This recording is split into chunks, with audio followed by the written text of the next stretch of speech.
So if you know me, have I lived in California? Yes, 2.5 years, Monterey, California. While I can say the weather was great, the politics and the cost of living was absolutely atrocious. And I've seen some people kind of like this movie in California. So, yeah, California, I just can't do it. I'm so sorry. You can keep your Xanax laced stuff to yourself.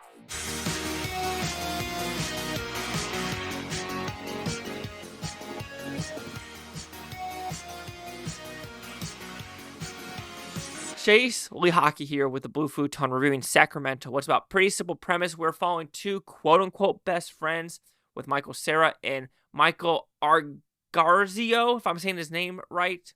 I'm probably not. Then Kristen Stewart, who is pregnant with Michael Cera. You know, she's like the calm, cool, collective one in the relationship, while he is the one that's always anxiety-ridden, always shaking, always just worried about the world. And you know what? Him and the two friends need to go to Sacramento to spread some ashes, or is that the true case? So did I like this movie?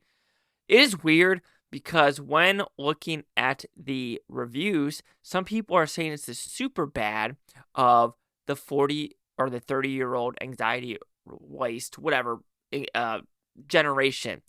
I mean, it could be for the anxiety waste generation, but it totally isn't a super bad movie. Do not compare this to super bad, because Michael Cera's in both doesn't mean it's a super bad equivalent. I think it's a fine movie. It took a while to get its footing. There are some good dialogue moments in this movie, but at a point, I just gotta tell these two boys, they're not men, they're boys, to grow the fuck up. Grow the fuck up. This is the world. You're in a first world country. Your problems aren't that fucking bad. And you know it. Calm the fuck down. And that's what it really was, just like to this point in the movie where I was just like, God, like, I know this is trying to say, like, men can be sappy, men can be sentimental, men can have issues, men can maybe need therapy of things that occur. Absolutely. However, at a point, grow the fuck up. You need to grow up. And so when talking about the movie, I do think Kristen Stewart is probably one of the better ones in this movie because she's calm. She doesn't really, I want to say, act a lot, but her demeanor in this movie resonated with me of like, everything's going to be okay. We need to calm down. I'm the pregnant one. There's going to be shit that happens in life.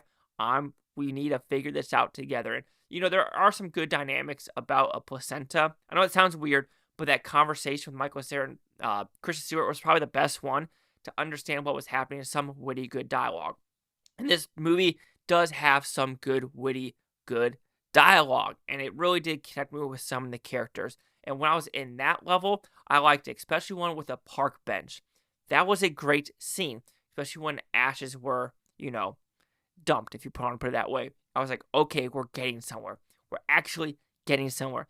Then we kind of take a step back, step forward, step back, step forward, and didn't know what this movie wanted to actually accomplish at the end goal, because it felt like at the very end of the movie, they had a banner basically like a men's support group, blah, blah, blah. Then it goes all genders, welcomed. This is where I get frustrated, right?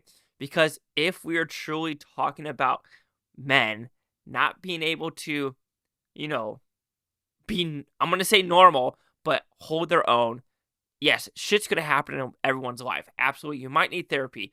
It's just kind of weird. Every actor, okay, not every actor, like 95% of actors need therapy. It's almost like to be in Hollywood, you need a mental illness to need therapy. I just never understood that as well.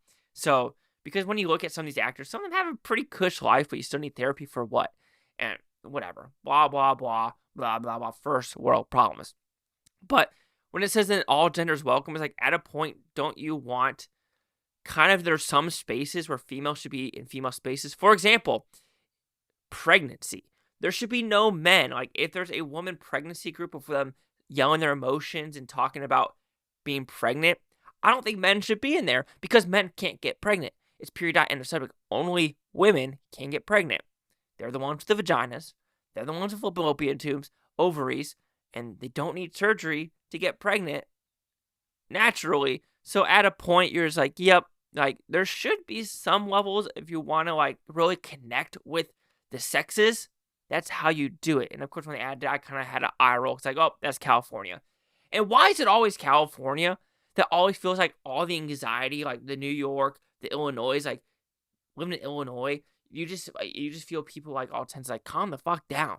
It's okay.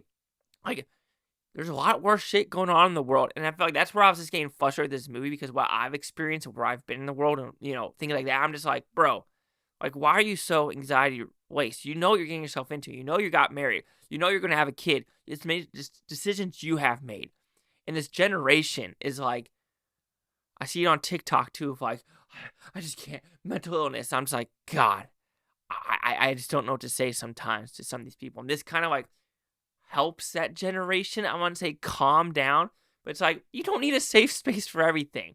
But again, Sacramento, is it a good movie when it deals with some of these characters getting to know each other, linking back with your past and trying to figure out who should be your friend for the future? Absolutely. There is some great witty dialogue, some good scenarios where I really am intrigued with, especially also meeting the girl that the main reason the trip is for. So there were good elements of like back and forth bantering. However, there's a core message of this movie I feel gets lost in the sauce when it keeps getting rolled out. And there was only 3 people in the movie theater, me and 2 other people. And the guy turned around with his wife or girlfriend, I don't know. So he's like, how do you think of the movie? And I was like, it was fine. But they need to grow the fuck up. And they both kind of laughed and said, yeah, we agreed. Because he also hated A Real Pain. He despised, he was like, yeah, this reminded me of Real Pain, where just some of the characters just like grow up. And it's kind of the same way, if I want to put it that way. Like, it was like, damn, you're actually kind of right with the kind of dynamics. But I do think A Real Pain is a lot better. But Sacramento is a fine movie. I think it's worth the watch for one time. But there were some elements where I'm just like, bro, simmer the fuck down. Sacramento will receive a 3 out of 5 with Futons, which equals at 60%. So see the critics and user scores gave this one. It's kind of funny. You're like, you bashed this movie a lot, but you're giving it a positive. Sure, I could do that because, like I said, there was more positive for me dealing with these characters and having fun with them more than the negative of like, ugh, these decisions just don't make sense at all.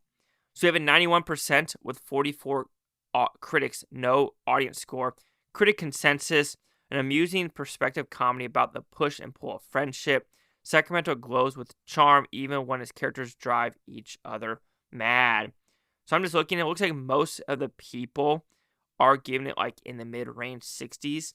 So if I'm going to the actual like consensus of like the 91, what's the actual real score? A 61%. That's wild, right? No, all critics, sorry, it's 67%. Top critics is 61. All critics is 67 consensus. So you got to look at that range, right? Because if you look at Sinners, right? Because I'm seeing that early access, so I'm pretty stoked about that. Unfortunately, I can't see like an IMAX or crazy show. And I just watched a Ryan Coogler thing. It was pretty damn impressive of him, like, explaining the aspect ratios and sound of the theaters. It's like, thank you, Mr. Coogler, for showing me, like, things that I didn't know about. I wish I went to film school, but, sometimes you can't be professional basketball players, or you can't be, But anyway, it's 100% with 88. See that difference? That's what I'm trying to get at. 100%, 88, 91, 67. So there you go. But anyway, 60, 91. Chase out here, the Blue Futon. Like, comment, subscribe. Well, no, this Bluetontopia. You Blue Tony. Thank you for watching. Great day. I'll watch Tate tomorrow. Week from my mouth. Here for hours. You go freak. One of you. Peace and love. Peace and love. Is that something on my lens? Oh, I think there's something on my lens. Might need to clean that.